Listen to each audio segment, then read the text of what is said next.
공부해야 할 내용은 대회와 공부의 내용을 좀 1항부터 4항까지 되어 있는데 제가 1항을 읽으면 여러분들이 2항을 읽고 제가 4항을 읽으면 여러분들이 4항을 읽으면 좋겠습니다. 제가 먼저 31장 대회와 공의 1장을 읽겠습니다. 이쪽에 보시면 될 것 같아요. 보다 나은 시리와 교회를 더 잘 세우기 위하여 일반적으로 대회 또는 총회라고 불리는 대회가 있어야 한다. 대체 교회 감독자와 다른 직분자들은 학예가 아니라 교회를 세우도록 그리스도께서 그들에게 주신 그들의 직무와 은사에 의해 이런 혜택을 소집하고 교회의 유익을 위하여 마땅하다고 판단될 때마다 대회에 참석하여야 한다. 대회와 공의의 질문을 다가오고 세우기에 관한 질문을 하더라면 하나님께 드리는 공예회와 교회의 취지를 더 잘 정비하는 데에 필요한 법칙과 지침을 제정하고 행정법에 대한 불평들을 접수하여 본의 있게 재판한다.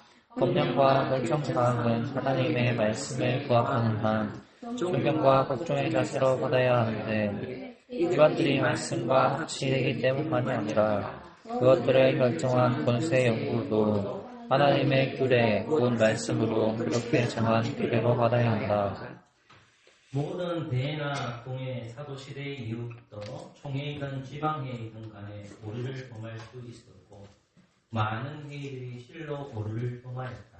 그러므로 회의를 믿음과 생활의 법칙으로 삼지 말고 믿음과 생활의 보조수단으로 사용하여야 한다. 대회와 공회는 교회적 사항만을 다루어야 한다. 비상시국에 교무한 청원이나 국가공직자의 요청을 받아 양심상 행하는 조언 외에는 국가와 연관된 시민적 사안에 개입하지 말아야 한다. 오늘은 1항을 살펴보도록 하겠습니다. 이 대화 공회라는 부분은 직분에 대한 설명이 나오고 나서 대화 공회가 나옵니다. 본문의 직접적인 관련된 것은 사도행전 15장을 읽고 있습니다. 먼저 본문 말씀을 읽고 1항에 대한 설명을 하겠습니다. 사도행전 15장 말씀입니다. 사도행전은 신약 성경입니다. 너무 길기 때문에 다 읽지는 못하겠고요. 제가 1절부터 6절까지만 읽도록 하겠습니다. 앞에 같이 1절부터 6절까지 교독합시다. 제가 먼저 읽고 여러분 현재 읽어주십시오. 6절까지입니다. 어떤 사람들이 유대로부터 내려와서 형제들을 가르치되 너희가 모세의 법대로 할례를 받지 아니하면 너희 구원을 얻지 못하리라 하니 바울과 전하와 저희 사이에 적절하게 한다든가 결론이 일어날지라. 형제들의 이 문제에 대하여 바울과 바나바와 그 중에 몇 사람을 예루살렘에 있는 사도와 장로들에게 보내기로 작정하니라. 저희가 교회의 분성을 받고 베니게와 사마리아를 다녀가며 이방인들의 죽게 더러운 일을 말하여 형제들을 다 크게 하더라. 예루살렘에 이르러 교회와 사도와 장로들에게 인격을 받고 하나님이 자기들과 함께 계시어 행하신 모든 일을 말하며 바리새파 중에 믿는 어떤 사람들이 일어나 있는데 이방인에게 할례 주고 모세의 율법을 지키라 명하는 것이 마땅하다 하니라. 사도와 장로들이 이를 응하여 응하여 보여. 아멘. 이 대회와 공회라는 말을 먼저 살펴보기 위해 우리가 조금 먼저 봐야 될 게 뭐냐면 앞에서 우리가 살펴봤지만 그 부분을 좀 바로 보고 이쪽으로 넘어가도록 하겠습니다. 교회에는 이 단어가 나오지는 않습니다. 이거는 이제 법에서 나오기 때문에 교회에는 상설 직원이 있고요. 단종 직원이 있어요.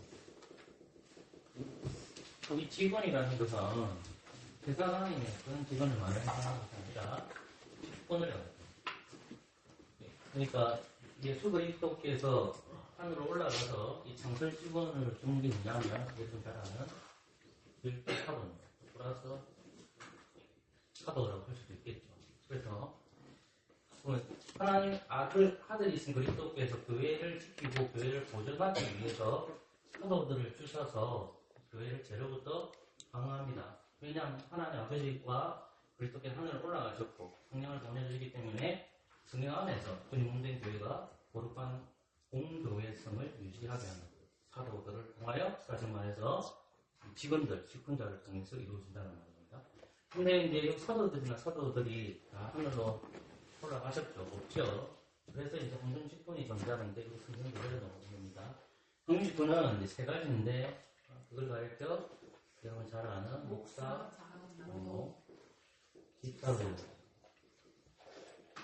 하나 더 들어가는 것이 사실 교사인데 그것도 뺄게요. 근데 중요한 거는 이제 뭐냐면 우리가 지금 서리 집사는 엄밀히 말하면 집사 직분이라고 볼 수는 없습니다. 그래서 대체하는 거기 때문에 여기서 집사라는 것은 안수 집사님입니다.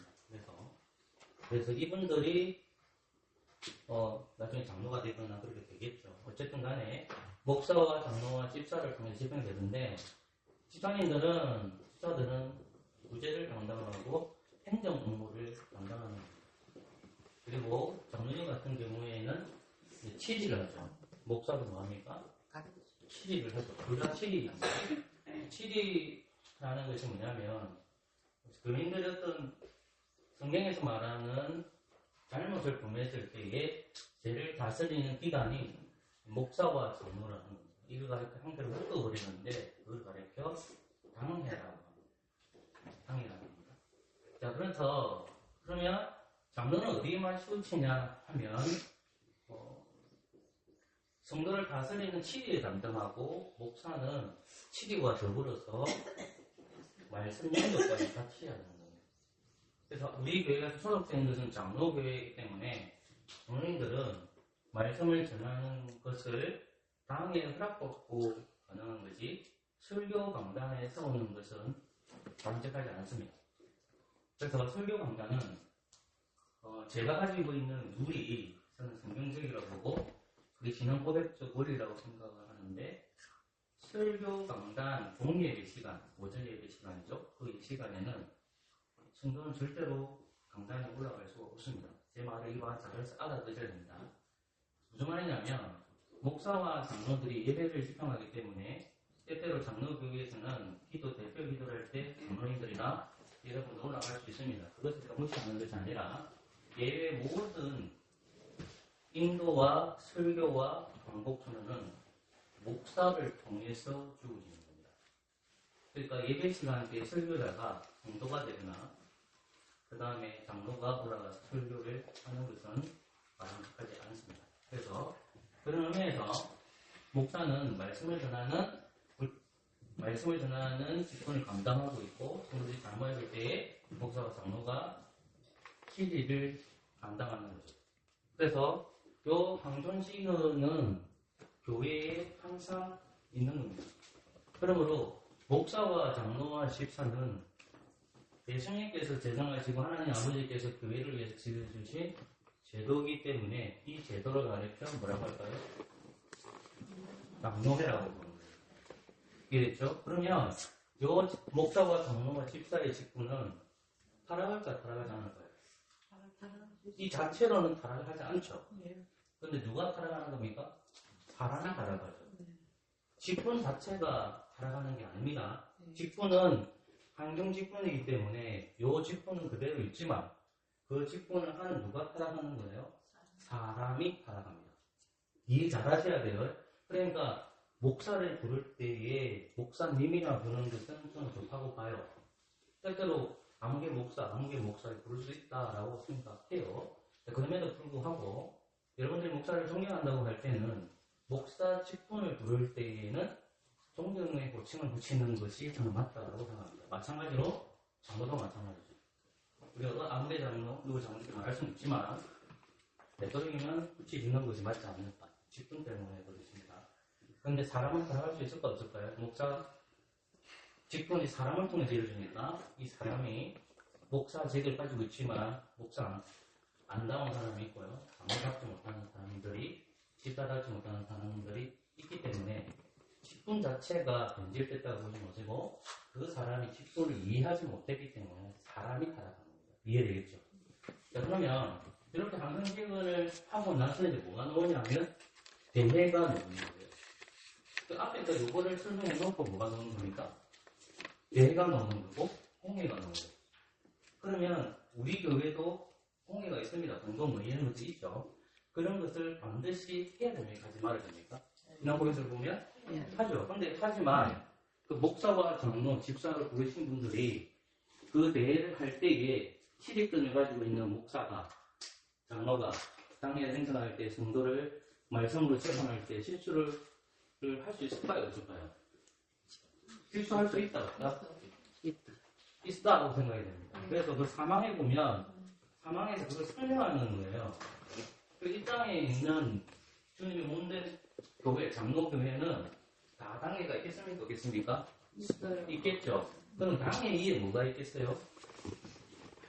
당회 위에 뭐가 있겠습니까? 노예. 여러분 교회 위에 뭐가 있죠? 파석위 위에 노예. 노회가 있는 겁니다. 노예가 뭐가 있다고요? 총. 그 다음에 뭐가 있어요? 총회가 있는 거예요. 그래서 총회가 있으니까 총회장은 뭐라 해요? 총회장이라고. 노예가 있으니까 장은 뭐예요? 노예장이는. 여기 장이 뭐냐면 각 교회가 있기 때문에 시찰이 있거든요. 그 시찰장이 있는 거예요. 이 시찰장 한 사람이 어디까지 올라가요? 노예장 하고 싶고. 노예장 하고 뭐 하고 싶겠어요? 설명하는 거 찍죠. 여기 이제 필요합니까? 필요하지 않습니까? 필요하죠. 누가 하죠? 사람이. 사람은 타락할까요? 타락하지 않을까요? 타락합니다. 뭐에 매이지 않으면요? 말씀에 매이지 않거나 교회에 매이지 않으면 타협하고 협상하고 정치적인 야심을 할 수밖에 없죠. 변질될 수 있다. 그 빌리 그레함이라는 목사가 굉장히 유명한 목사입니다. 이 사람은 개혁주의 진영이 이 사람은 아닌데 복음주의 진영에 있는 목사입니다. 복음주의에 있는 목사님들은 WCC 가입을 안 합니다. 그런데 이분 인기가 많아지니까 세계 교회 협의 WCC는 모든 종교에는 구분이 있다고 보는데 목회자들이 주도하면서 그거 하는 거예요. 그래서 필그레 목사님이 복음주의 교회하고 WCC 가입하거든요. 그게 왜 그러냐? 안 그럴 것 같지만 사람이 많아지면 어떻게 되냐면 기분이 좋아집니다. 인기가 많아지니까 기분이 좋죠. 그러니까 뭘 버릴까요? 자기가 살아겠다는 것은 모르고 하나님을 버리는 지경에까지 갈 수 있다는 것입니다. 그러니까 조금 전에 지금 여러분들한테 그러면 우리가 택시 때 여러분들 해당되는 거는 여기와 여기는 해당 안 될 거잖아요. 근데 여러분은 해당되는 건 어디에요? 당이 부당에. 그죠? 그럼 여러분들이 목사를 여러분들이 저를 청빙했잖아요. 그래서 여러분이 목사를 청빙 투표해가지고 저를 모시고 데리고 왔잖아요.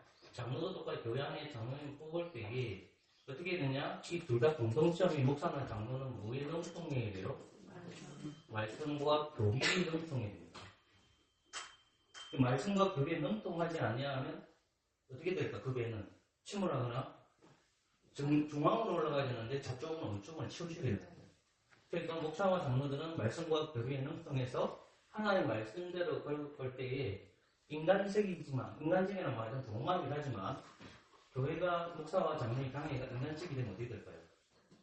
치리가 약해지는 거예요. 그러기 위해서, 그럼에도 불구하고 완벽하게 말씀을 공부하고 교리를 공부했지만, 이분들이 실수할까요? 실수하잖아요. 그래서 사망이에요. 항상 그걸 생각을 하셔야 돼요. 연약하다 하지 않다? 연약한 걸 인정하고 보라는 겁니다. 그래서 이제 오늘은 1학만 공부하고 마치도록 하겠습니다. 1학에 보면, 자, 1학 보셨죠? 네. 저거 1학 이거 몇 개나? 읽어볼까? 보다 많은 치료와 교회를 더 잘 세우기 위하여 일반적으로 교회 또는 공교회라고 불리는 회의가 있어야 합니다.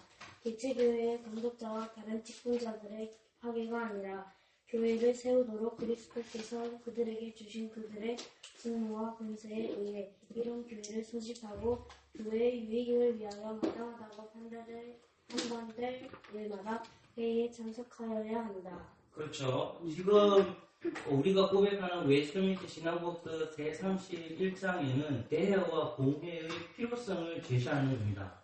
그럼 대회와 공회가 필요가 하는 것은 죄를 다스리는 통치기관이죠. 영적 기관이죠. 그 영적 기관이 대회와 공회를 통해서 이루어진다는 말입니다. 이해되셨죠? 그러면 개체교회와 감독자가 다른 직분들의 파괴가 아니라 교회를 세우도록 되어 있죠. 자, 우리는 개체교회죠. 개체교회 감독자, 이 감독이라는 말을 여러분 지금 감리교를 생각하시면 안 됩니다. 이 감독이라는 말이 목사와 뭐라는 말입니까? 장로입니다. 이 목사와 장로는 교회를 파괴하는 것이 아니죠. 교회를 뭐합니까? 세우기 위해서 목사와 장로가 필요하다는 말을 하는 겁니다. 이해되셨죠? 그러면 그리스도께서 그들에게 주신 권세라고 했잖아요. 제가 여러분들한테 목사와 장로의 권세는 누구에게 받아들였을 때에 마태복음 28장 18절부터 20절이 중요하다고 했죠. 교회는 뭐로 세워진다 했습니까? 말씀과 뭘로? 성례로 세워진다고 했죠. 교회는 어떻게 세워진다? 말씀과 성례죠. 그러면 말씀과 성례를 집행하는 기관이 어느 기관이란 말입니까? 강의 기관입니다. 목사와 장로를 통해서 세워지는 거죠. 그러니까 요 말씀 잘 이해해야 돼요. 그래서 교회를 세우기 위해서 말씀을 통해서 성례를 통해서 죄를 다스리는 권세를 하나님께서 마태복음 28장에 보면 안에 계신 그리스도께서 하나님 아버지께서 모든 통치의 그냥 받아오셨죠. 그죠? 그거를 사도들에게 너희들이 행하라고 했죠. 죄를 다스리는 기관은 누구의 등급이니까 사도들에게 줬죠. 그 사도들은 이제 없으니까 그 영적 기관은 누가 한다는 말입니까? 누가 한다는 말입니까? 목사와 장로를 통해서 그것을 행할 수 있다는 말이에요. 그래서 다른 직분들은 파괴가 아니라 교회를 세우도록 그리스도께서 그들에게 주신 그들의 직무와 권세에 의해 이런 데를 뭐하고? 소집하셨다. 그 다음 국가의 교회의 유익을 위하여 마땅하고 판단할 때 대개 어떻게 됩니까? 참석해야 된다. 자, 우리는 이 대와 공예가 되어 있지만 그것을 강해로 생각하시면 그것은 좋겠어요. 한 예를 든 게 사도행전 15장입니다. 사도행전 15장에 보면 설명을 하고 이걸 마치려고 합니다. 사도행전 15장에 보면 안디옥 교회에서 문제가 하나 생깁니다. 그래서 바울과 바나바가 있는데 이 안디옥 교회에서 문제가 발생되는 것이 뭐냐면 본문에서 확인했듯이 15장 이 말씀이 있는데 너무나 길기 때문에 다 읽을 수는 없고 5절 말씀만 같이 읽겠습니다. 15장 5절 봤습니까? 네. 조금만 읽을게요. 다음에 오신 분은 뒤에나 쓰셔도 됩니다. 15장 5절입니다. 시작. 바리새파 중에 유대인과 사람들이 일어나 바다에게 이방인에게 알려주고 모세의 율법을 지키라 그것이 나타나라. 보십시오. 이제 생각을 해보십시오. 어떤 교회가 있습니다. 안디옥 교회라고 칩시다. 그러면 이게 교회입니다. 교회인데 이 교회 안에 뭘 주장하는 사람들이 있냐면 이제 거짓 선지자라고 저는 보는데 또는 거짓 뭐라고 제가요? 교사라고 보는 거예요. 이 거짓 교사들이 뭐라고 얘기하냐면 오직 말씀으로 구원받는다, 오직 믿음으로 구원받는다라고 얘기해요. 그런데 이 양반들이 하나 또 얘기하는 거야. 그게 뭘까요? 할래요. 그 다음에 뭐 얘기하는 겁니까? 모세의 율법을 지켜야 한다는 거예요. 오직 믿음으로 구원받는다 그러는데 오직 믿음이라는 것은 예수 그리스도를 통해서 할례를 해야 되는 생각하지 말아야 됩니까? 할례를 안 해야 돼요. 뭘 해야 돼요? 할례 말고 다른 거 해야 되죠. 뭘 해야 되죠? 불러주는 세례를 해야 돼요. 그 다음에 예수 그리스도 오셔가지고 모세의 율법을 완전히 성취했으면 성취 안 했습니까? 성취하셨잖아요. 누가? 예수님이. 그러면 구약의 율법을 보는 것이 아니라 주님께서 성취하셨기 때문에 성령님 안에서 구약의 율법이 필요한 거잖아요. 근데 율법을 지키라고 하는 거야. 이해됐어요? 그러니까 교회 안에 거짓 선지자하고 거짓 교사가 들어가 있는데 뭐라고 해야 되냐면 할례를 해야 되고 모세의 율법을 해야 되고 하니까 이 양반들 어느 양반들이냐면 15장 5절에 보세요. 바리새파들이죠. 바리새파 중에 믿는 어떤 사람들 있잖아요. 그럼 바리새파에 빠져 있는 사람이 개정을 해서 어디 들어온 거예요? 교회로 들어온 거예요. 그럼 바리새인들이 가르치는 것들이 뭐냐면 유대인들의 유전이다 이런 것들을 가르치잖아요. 네. 그걸 그대로 가르치는 거야. 그래서 안디옥 교회에 크게 문제가 돼요. 그러니까 누구를 파송하는 겁니까? 어디로? 예루살렘? 교회로. 예루살렘 교회를 원한 거예요. 여기에서 뭐가 열릴까요? 총회가 열리는 거예요. 요 문제 때문에. 이해됐습니까? 그럼 그것에는 누가 있는지를 보면 알겠죠? 그게 이제 6절 말씀. 6절 말씀을 같이 해볼까요? 시작. 사도와 장로들이 이해를 바라보며. 그렇죠? 그러면 사도가 있을 때 가장 그 기능적으로 머리 있는 사람이 누굽니까? 사도를 중에서 제일 머리가 누구예요? 베드로죠. 그렇죠? 야고보는 여기 나오는 예수님이 동생도 나오는데 또 야고보도 있습니다. 그것은 예수님의 동생을 가리킵니다. 어쨌든 야고보도 나옵니다. 그럼 사도들과 장로들이 뭘 하기 위하여? 이 일을 원원하기 위해서 그리스도 뭐였다? 예루살렘에서 모였다는 겁니다. 그래서 집에 가서 쭉 읽어보시면 뭐가 적혀있냐면 결국은 할례를 하지 말아야 됩니까? 해야 됩니까? 결론이 나는 게 뭘까요? 할 필요가 없다라는 겁니다. 이해됐죠? 여기까지. 그래서 그 총회에서 결정이 돼서 어디에서 총회에서 결정된 거죠? 사도들이 모였고 장로들이 모였죠. 사도들과 장로들은 뭡니까? 제가 아까 말했죠? 직분자들 있잖아요. 직분자들이 모여서 뭘 결정하는 거예요? 하나님의 말씀을 딱 결정하는 거죠.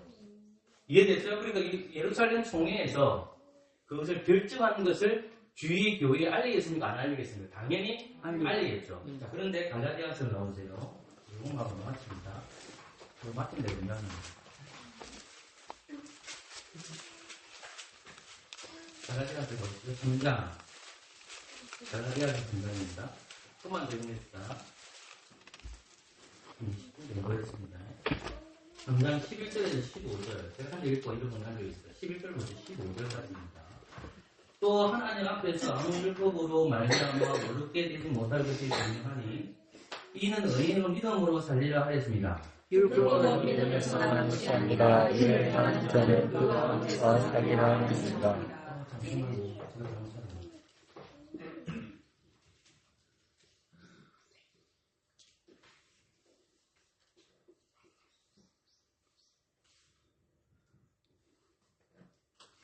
제가 잘못했어요.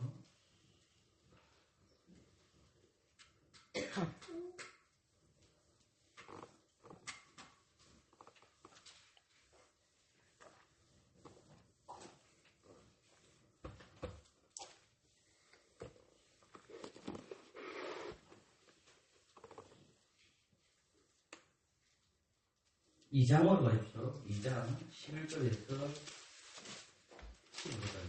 제가 잘못 적습니다. 2장 11절부터 15절까지 제가 읽을게요. 게바가 안디옥에 이르렀을 때에 책망할 일이 있기로 내가 저를 면책하였노라. 가까이 예루살렘 내가 이방과 함께 있다가 사이가오니 남은 유대인들도 저와 같이 예식함으로 바나바도 저희 예식에 유혹되는니라. 책임하고 백신을 따라 우리까지 아니함을 보고 모든 나라 앞에서 유다인에게 내가 유다인에서 이만을 줬고 유대인 앞에 살지 아니하면서 어찌하여 어찌로 이만을 유대인 앞에 살게 하는가. 제가 15절을 볼게요. 우리는 본래 유대인이요 이방지인이 아니로되. 아멘. 게바라는 사람은 베드로입니다. 베드로인데 이제 할례 사건과 인간에 대해 있거든요. 그러면 할례 사건을 보십시오. 무할례당이 있고 할례당이 있는 거예요. 그럼 누가 교회하는 사람이 많았겠습니까? 당연히 개종한 유대인들이 할례를 많았겠죠. 그러니까 베드로가 그 할례당하고 같이 있는 거예요. 근데 그러니까 이제 다 사람들이 오니까 잘 본문을 살펴보시면 무할례당하고 같이 있는데 할례당이 자꾸 오니까 어떻게 됩니까? 자기가 있는 게 이상해지잖아. 그래서 그 자리를 어떻게 해요? 그 자리를 피하는 거예요. 그러니까 누가 공격하는 겁니까, 그거를? 바울이 보죠. 책망하고 책망 안 합니까? 베드로가 나이 훨씬 많아요. 왜 책망할까요? 아까 제가 말했죠. 사도행 몇 장? 몇 장을 공부했습니까? 15장 공부했잖아요. 할례가 중요합니까? 중요하지 않습니까? 물론 할례 중요하죠. 그 의미는 중요한데, 제 말은. 이제 할례는 이 사람 해야 됩니까? 하지 말아야 됩니까? 포기할 수 있어야 돼요? 안 해야 돼요? 할 필요가 없어요. 그런데 지금 베드로가 어떻게 합니까? 무할례당에 있다가 할례당이 싹 들어오니까 눈치를 보는 거야.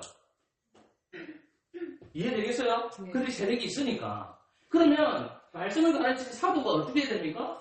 자기가 그것을 했고, 그게 성경적이라는 것을 예루살렘 성경에서 결정했잖아요. 그게 성경적이잖아요. 그럼 그것을 담대하게 더 가득 채워야 되는데 오히려 쫄고 있는 거라. 그것을 누가 본 거예요? 그걸 본 거죠. 바울이 가서 책망하는 거. 이러면 쉬운 거 같죠? 쉽지 않습니다. 제가 목사를 부르시면 받았지만 나름이 많으신 목사님 그 틀렸는데 말하기가 하늘 별따기처럼 그렇습니다. 엄청나게 있는데 쉬운 게 아닙니다. 이게. 근데 사도 바울이 하죠. 무엇을 세우기 위해서? 교회는 교회답게 세우기 위해서 그렇습니다. 사랑하는 여러분은 대화 공유에는 반드시 필요하다. 그것을 잘 아는 신앙이 되어주셨습니다. 고생하셨습니다. 제가 필요 없었습니다. 또 오신 하나님 감사합니다. 걸어가는 발걸음을 지켜 주시옵소서. 예수님의 이름으로 기도합니다. 네.